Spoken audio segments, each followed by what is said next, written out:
আমরা এখন চলে এসেছি শ্রী রঙ্গনাথ স্বামী টেম্পলের একেবারে সামনে। মন্দিরের ভেতরে ঢুকবো এবার। ভেতরে গিয়ে ভেতরটা আপনাদেরকে দেখাতে পারবো কিনা জানি না, ক্যামেরা অ্যালাউড আছে কিনা, তো এগোনো যাক, দেখা যাক কি হয়।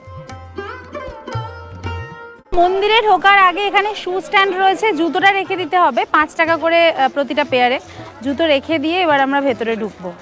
এই হলো এন্ট্রি। টাইমিং হচ্ছে 7টা থেকে 1:30, আবার 4টে থেকে 8:30।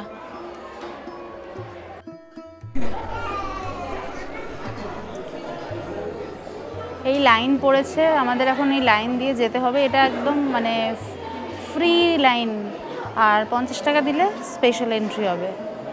আমরা ফ্রি লাইনেই দাঁড়িয়েছি, 50 টাকা আর দিচ্ছি না, মানে পার পার্সন 50 টাকা দিতে হবে আর কি।